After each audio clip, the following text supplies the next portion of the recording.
This is the Cyprus News Digest with Rosie Haralambous.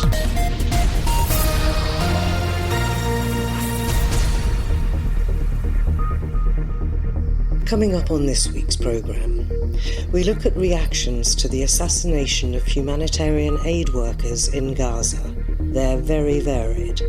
Condemnation from Democrat Senator Bernie Sanders. This World Central Kitchen horror is just one part of what the Netanyahu war machine is doing. And in my view, the United States should not be giving another nickel to Israel to continue this terrible war against the Palestinian people. Fudging from John Kirby. Your question presumes, at this very early hour, that it was a deliberate strike, that they knew exactly what they were hitting, that they were hitting aid workers and did it on purpose, and there's no evidence of that. And clear messages from the founder of the World Central Kitchen. Those drones have eyes on everything that moves in Gaza. I've been there. This is drones non-stop flying above you. It's nothing that moves that IDF doesn't know. There's plenty of opportunities that we can feed everybody. Plenty of opportunities we can bring medication to everybody. Plenty of opportunities to make sure that we don't keep killing everything that moves inside Gaza. I repeat again, this seems a war against humanity itself. And you can never win that war. And on a lighter note, you're invited to a lecture that will tell you all you need to know about photovoltaics. The estimated payback period for a net metering photovoltaic system, a system that is being installed and deployed under the net metering scheme, is around 4 years. So this is very competitive, considering that the lifetime of the scheme is around 15 years. The headline news across the world this week was the assassination by Israel of 7 aid workers with the World Central Kitchen, on their way back to base after delivering supplies to a warehouse in Deir al-Balah. Israel quickly denied the killings had been deliberate, with Benjamin Netanyahu calling it an unintended strike and something that happens in wartime. He said that Israel was investigating the incident. IDF spokesman Daniel Hagari also promised an investigation. The work of WCK is critical. They are the front lines of humanity. We will get to the bottom of this and we will share our findings transparently. Although many may recall that previous IDF investigations have been anything but transparent and many have been inconclusive. The reaction from the White House to the assassination was, to say the least, muted. This is what US Secretary of State Antony Blinken had to say. The victims of yesterday's strike join a record number of humanitarian workers who have been killed in this particular conflict. We've urged a swift, a thorough and impartial investigation. The strongest condemnation in the United States came from Democratic Senator Bernie Sanders. This World Central Kitchen horror is just one part of what the Netanyahu war machine is doing. And in my view, the United States should not be giving another nickel to Israel to continue this terrible war against the Palestinian people. Although Israel often says that it fights its wars according to international law, I think we all know that attacks on humanitarian aid convoys are a contravention of international law. So it was perhaps a bit surprising that when John Kirby, US National Security Communications Advisor, faced the press, he denied that they were aware of any contraventions of international law. Israelis have already admitted that this was a mistake that they made. They're doing an investigation. They'll get to the bottom of this. Let's not get ahead of that. Your question presumes, at this very early hour, that it was a deliberate strike, that they knew exactly what they were hitting, that they were hitting aid workers and did it on purpose, and there's no evidence of that. I would also remind you, sir, that we continue to look at incidents as they occur. The State Department has a process in place. And to date, as you and I are speaking, they have not found any incidents where the Israelis have violated international humanitarian law. And lest you think we don't take it seriously, I can assure you that we do. We look at this in real time. They have never violated international humanitarian law ever in the past 5 to 6 months. I'm telling you, the State Department has looked at incidents in the past and has yet to determine that any of those incidents violate international humanitarian law. But an analysis using satellite and social media imagery indicated that the 3 WCK vehicles were hit separately over a 2-kilometre stretch of Sharia al-Rashid Street, that's on the coast of Gaza, and a designated deconflicted zone agreed upon in advance with the Israeli army. WCK CEO Erin Gore described it as a targeted attack, a fact borne out by Israel's admission initially that they suspected a Hamas fighter was in the convoy. Clearly upset, the founder of the World Central Kitchen, Jose Andres, had several things to say when he spoke to the press. Everybody knows that 7 team members between the specialty security people we have, 3 British individuals and 3 international crew plus 1 Palestinian, that they were targeted systematically, car by car. They attacked the first car. We're still trying to get all the information on what happened on the first car. We have a feeling they were able to escape safely because it was an armored vehicle. This was only the third day we had armored vehicles. We've been 6 months trying to bring them in. But the first armored vehicle was hit. They were able to escape. We still don't know all the details on the events in terms of people injured or people even dead. They were able to move in the second one. Again, this one was hit. They were able to move in the third one. In the process, we know they were trying to call.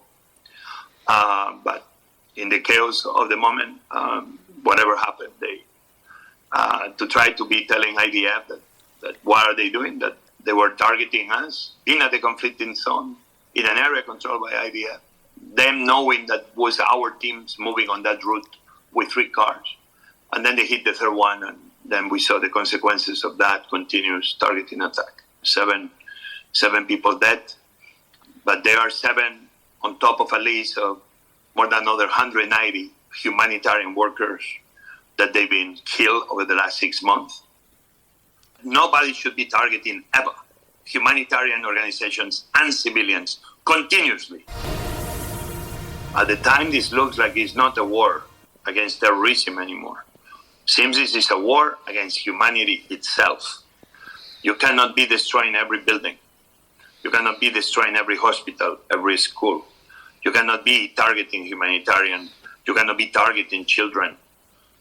You cannot be fighting the basis of what humanity should be standing for. Even if we were not in coordination with the IDF, not democratic country and not military can be targeting civilians and humanitarians, especially when the technology today allows you to know things in ways not too long ago was not possible. Those drones have eyes on everything that moves in Gaza. I've been there. This is drones non-stop flying above you. It's nothing that moves that IDF doesn't know. I will say that yes, IDF knew of our movements. COGAT, the humanitarian branch, which they've been working very, very hard to try to bring more food into Gaza, even I would say not successfully enough. CLA, the deconflicting was clear, the route was clear, the communication was clear. Obviously, this is a very hard situation for everybody, but we need to know the truth. We owe it to the people. We owe it to some of them who were friends and people I served with in the front. We owe it to the Palestinians that they died before them, to every single other humanitarian organization and every other humanitarian. We owe it to every children that has died under circumstances that should not be happening. I repeat again, this cannot look anymore like it's a war against humanity itself. So this is what I will tell President Netanyahu. How it is possible that since this war is waged to save Israeli hostages, some of them of different nationalities, children that they are somewhere in Gaza, and that they have the right to be free and liberated. But how are you going to be giving an opportunity for them to be free and safe when they may be dying under the rubble of the same weapons Israel is using to wage this war? Weapons at the times they've been provided by America itself. Aid needs to be increased yesterday. He only has to pick up the phone and allow the humanitarian aid to start flowing. There's plenty of opportunities that we can feed everybody. Plenty of opportunities we can bring medication to everybody. Plenty of opportunities to make sure that we don't keep killing everything that moves inside Gaza. I repeat again, this seems a war against humanity itself. And you can never win that war. Jose Andres, internationally renowned chef and the founder of the World Central Kitchen, clearly upset there at the appalling attack on 7 of his volunteers in Gaza that resulted in their deaths. The bottom line is that after the attack, the 3 vessels docked near Gaza with another 200 tons of humanitarian aid ready to unload, weighed anchor and headed back to Cyprus. So the murder of the 7 aid workers has very effectively put a stop, at least for now, to international aid agencies operating in Gaza. Keep up to date with events in Cyprus and around the world with the Cyprus News Digest. This is the Cyprus News Digest with Rosie Haralambous. The biggest achievement of Crime Stoppers has been the ability of the public to be able to give information about crime anonymously. There's no way I could have kept prostituting without the drugs. There's no way I could have had my body used like a public toilet, because that's actually what prostitution is. And then the 4th series I started 3 days after I'd won the Oscar, so the whole of the Moloch of the Glen experience was all interplatted with the Gosford Park Oscar experience. I was working with Ronnie James Dio, and David was going to reform Whitesnake in 2003. Cyprus was chosen because Cyprus is a stable, peaceful and secure place. We have to really look closely. What are we doing with children?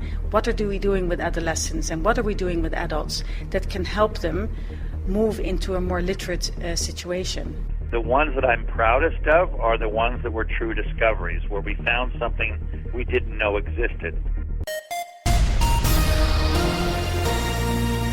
Coming up on the 10th of April in the evening from 6 until 8 p.m, there's an event at the University of Cyprus organised by the Phaeton Centre of Excellence, from where now join us John Mavris and George Makridis to explain what it's all about. I'll just tell you it's about photovoltaics, and if you're a regular listener, you'll know we've had several discussions about those on recent programmes. It's all a bit muddy. So, John and George, welcome to the programme. I'm hoping you can clear this up. But first of all, tell us a little bit about the pitfalls for all the people who want to take up this government offer of photovoltaics for all. Yes, thank you very much, first of all, for the invitation, Rosie.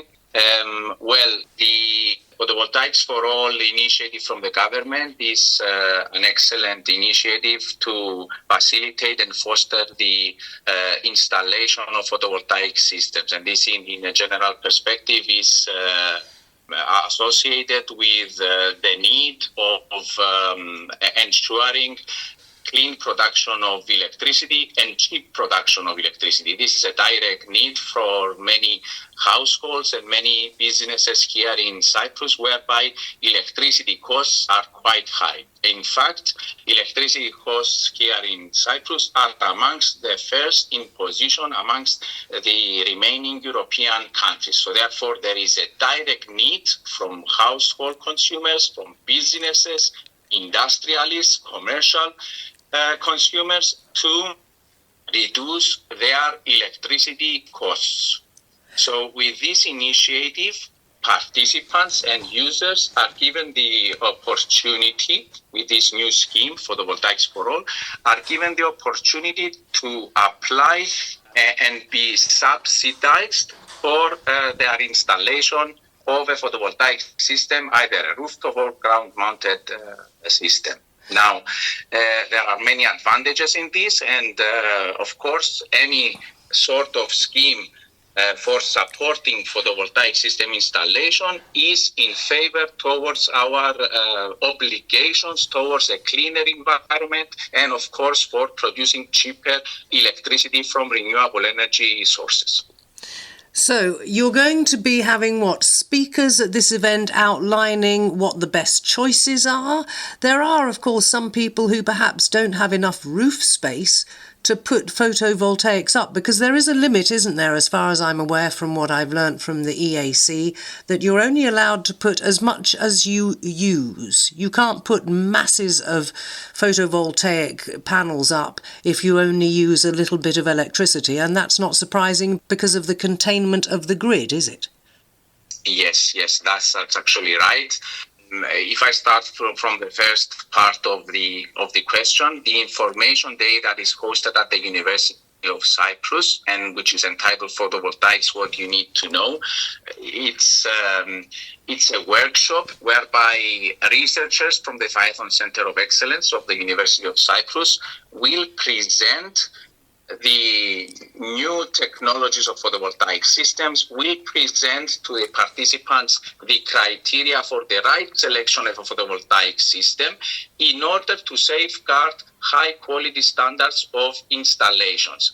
Apart from that, there will be also a session whereby participants will have the opportunity to discuss and ask questions to the researchers about the field of photovoltaics, the new schemes, and any other questions that may arise and are troubling our society with regards to this subject. Now, regarding the second part of your question, the subsidy schemes at the moment, taking, for example, the net metering scheme for residential users, applies to systems up to 10 kilowatt. And of course, the appropriate system for every household is dependent on the energy consumption. It is the wisest choice in order to have an optimally performing system that matches the consumption profile to, first of all, have an overview of the consumption of the residents and to try to match this consumption profile over a period of a year to the appropriately sized photovoltaic system. This ensures, as I already mentioned, that an efficient and optimally sized photovoltaic system will be installed at the rooftop or nearby the household. Now, there are also other schemes such as the virtual net metering, which can be used, of course, in cases whereby the end user does not have enough space on its rooftop. So therefore, the system can be installed somewhere else in order to compensate with the energy production of the photovoltaic system, to compensate with the energy consumption of the respective household. Now, the photovoltaic systems available are being upgraded, updated and improved on a sort of almost monthly basis, it seems to me. Technology moves on apace, doesn't it? So how can you assess whether or not the older system, if you don't use much electricity, is actually going to be more financially viable and do the job, or whether you should go for the latest high-tech, which I presume is more expensive? Yes. Well, in all cases, what is important to ensure is that a technology in terms of photovoltaic module plus also the inverter of the system is used that will last over a long-term period, at least the period of the subsidy scheme. Let me give an example. The net metering scheme for residential users is a contractual period of around 15 years. So therefore, it is important that any technology installed at the rooftop will last and perform over that entire lifetime. Do they come with guarantees? How will you know that what you're buying, I'm sure the person installing it is going to say, yeah, it's going to be fine for 20 years. Yes, of course they come with guarantees and they come with certifications. So there is, first of all, the product guarantee, which is given by the manufacturer of the photovoltaic module and the photovoltaic inverter, which normally is for photovoltaic modules 10 years. And it covers any sort of equipment damages. And for inverters, it's also 10 to 12 years. And there is also the performance guarantee. And here comes the difference with new technologies.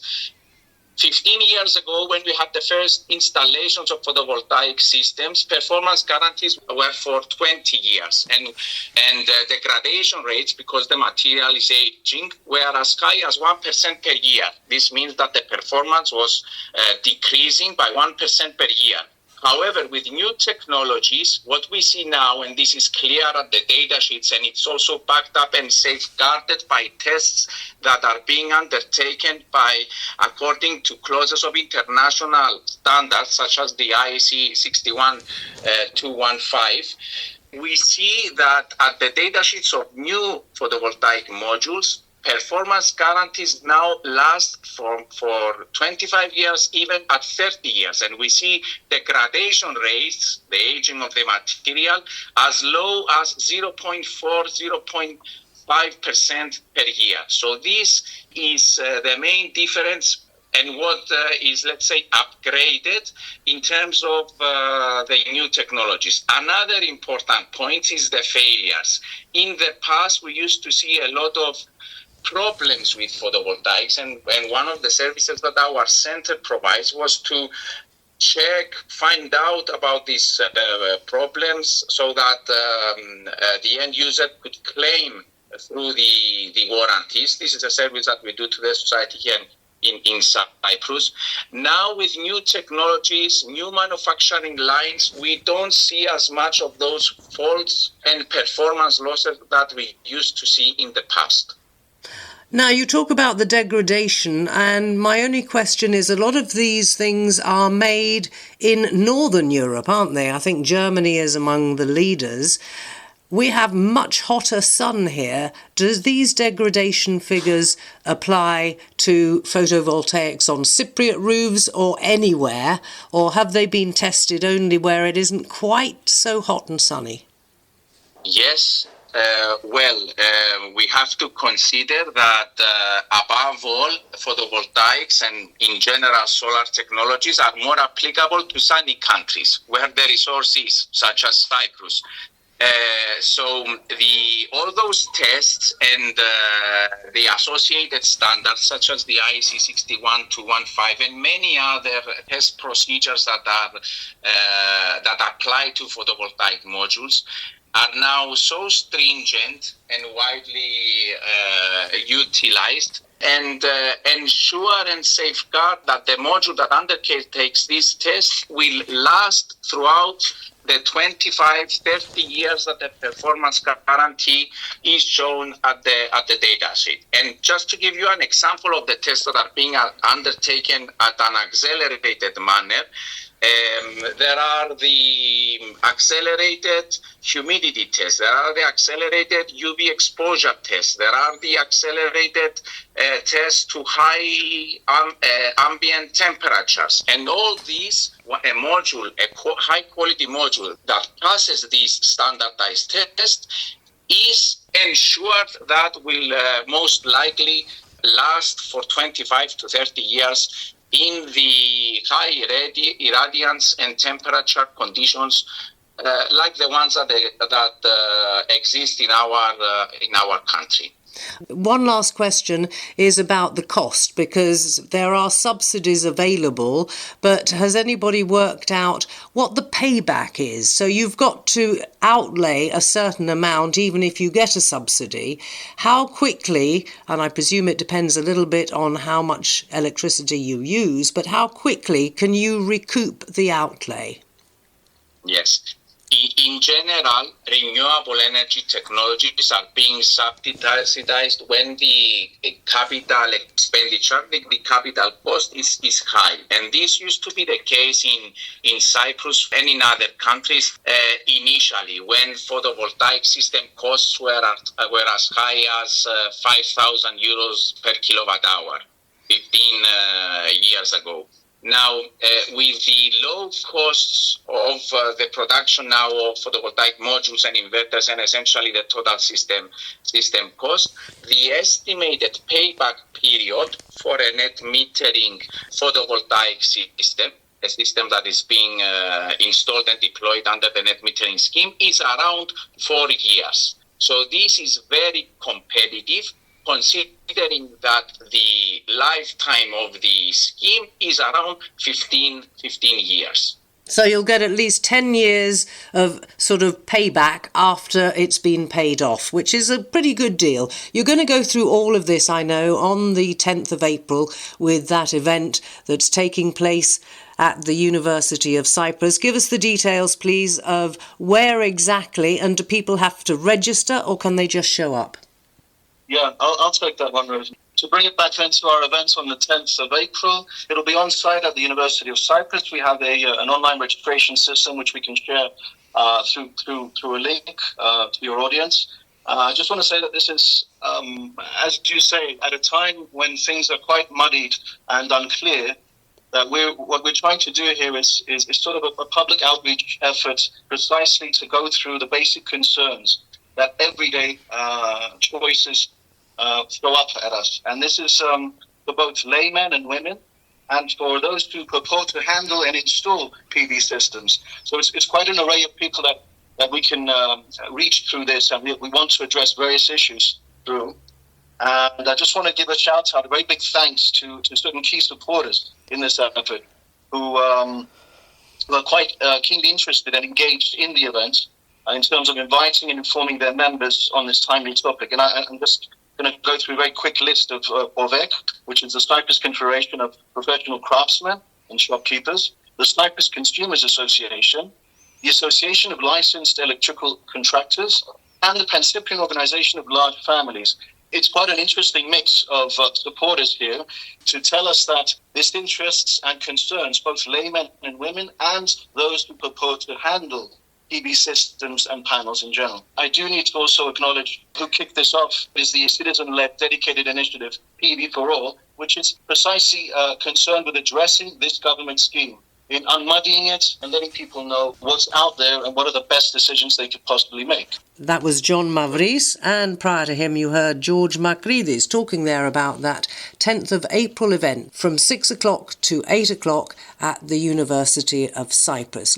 And you can find the link and everything else you need to know about that event if you look for the Faith On Centre of Excellence Facebook page.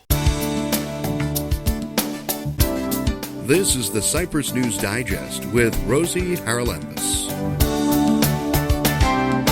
And in other news this week, the church once again in the headlines for illegal buildings, this time in the protected area of Cape Greco near Ayia Napa.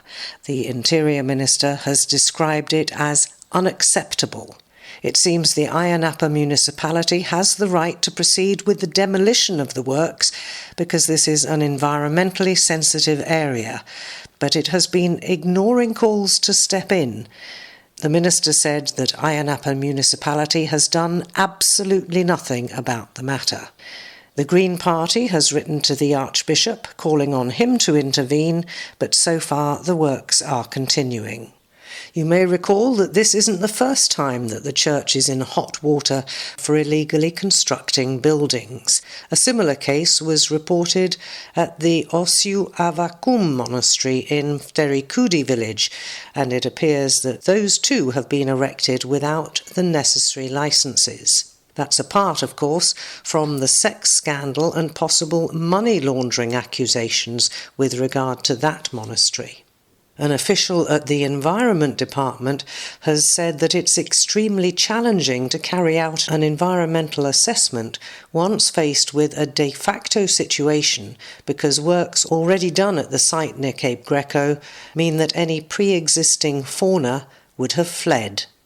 And the Game and Fauna Service has also carried out an on-site visit and issued a €2,000 fine due to habitat degradation. But in the meantime, it seems, the building continues.